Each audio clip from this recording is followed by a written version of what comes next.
XTC were an English band who were formed in 1972 in Swindon, but used other names before they settled on the name XTC in around 1975.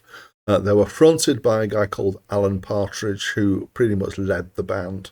Between 1979 and 1992, they released a total of 10 albums and 6 singles that reached the UK top 40. However, due to poor management, XTC never received a share of profits from record sales or from touring revenue. And these issues with their contracts led them to go on strike, which was a thing that some other bands did to a more high profile. But XTC did not get particular press on this. However, by 1997, they mostly had these issues sorted out. They did have some internal issues that they were dealing with, and they continued and eventually broke up in 2006 after a total of 14 studio albums. Hi, my name's Dan, and this is a review of the album Apple Venus Volume 1 by XTC, which was released in 1999 and was their 13th studio album, and it's my first time listening to it. And now apparently this was a comeback album after they'd spent about 5 years on strike against their label, which was Virgin Records. They had a disagreement with Virgin, and they wanted more artistic control, and Virgin wouldn't give it to them. I think I'm getting that right. So as a result, they, although they were still in contract, they decided not to produce any music that would be released. Finally, they managed to get out of their contract, and this is what they made when they got that. Although, when I say they, this is largely the brainchild of front guy Andy Partridge, and the creation of it was beset with conflicts in the band. When they started the album, there were 3 of them, and when they finished the album, there were only 2 of them remaining. This album surprised me when I listened to it because I had a concept in my head of what XTC were like.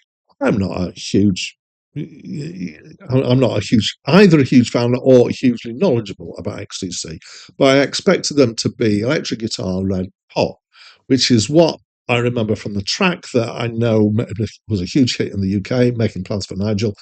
And also I reviewed one of their albums a while back, which was Black Sea, which was that. And this isn't.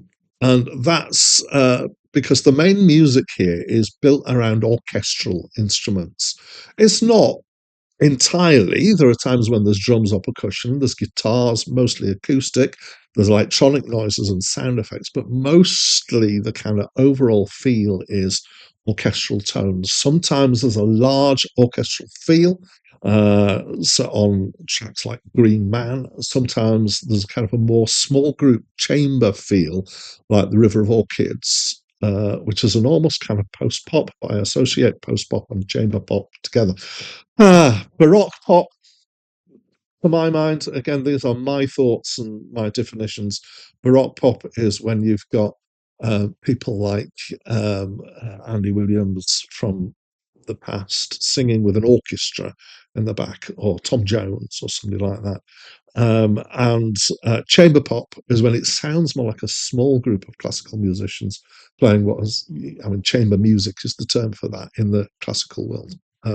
But in my mind, chamber pop and post-rock are quite strongly linked.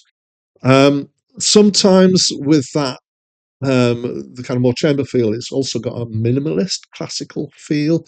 So just the kind of way it does loops and interactions and builds stuff. There are, obviously, because we've got an orchestra, there's lots of people involved. There's a whole load of extra musicians involved. But the one that I'm most familiar with is a guy called Mike Batt, who did some of the orchestral arrangements. I really like stuff that Mike Batt has done. He's done stuff kind of semi-orchestral, semi-pop. He's done he's written music for one of the Katies. I can't remember if it's Katie Tunstall or Katie Melua. I think it's Katie Melua. But also he was the genius behind the musical band of the Wombles. And he's just got a really interesting history of stuff that he's done. Anyway, back to this album. I'm going to claim that this is art pop or art rock, therefore, as a result. And I think in some ways it wouldn't be at a place next to some Kate Bush.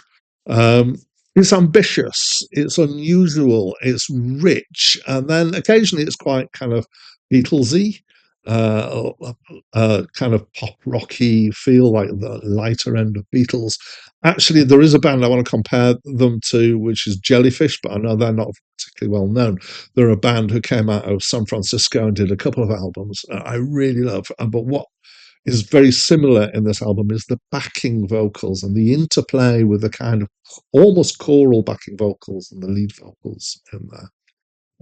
Also, kind of musically, occasionally it reminded me of the Divine Comedy. Again, it's just got that kind of interestingness to it and what's going on.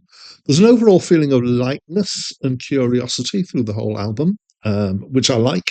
It felt like somewhat of a strange feel, given that most of the subject matter here, apparently, and some I can tell by listening, is about pagan ideas. And I associate, when I think about paganism and music, I think about black metal from Norway, and this is not that at all. It's very, very different. The songs are at times quite curious. There's some nice writing in here, some unusual and interesting and sometimes amusing terms of phrase going on here. He's got a nice voice, which suits the lightness of the field. He's got quite a high voice. This is Andy, what's his name, Partridge. So overall, there's a lot in here. It's the sort of thing that I really like. And you'll see I've given it a really high mark because it's a great album. And I only listened to it twice and then a few other little bits as I wrote my notes. But I feel like I want to listen to it more. It's an album with a decent amount of interest and curiosity to it going on. So I really liked it. As always, I'd love to know what you think of this album. So please leave me a comment, letting me know what it is that you feel on this album. It would be pointless to leave me a comment about the weather where you are. Do if you want, but I'm not that interested. I want to know what you think of the album. So please do talk. But that's it from me for now.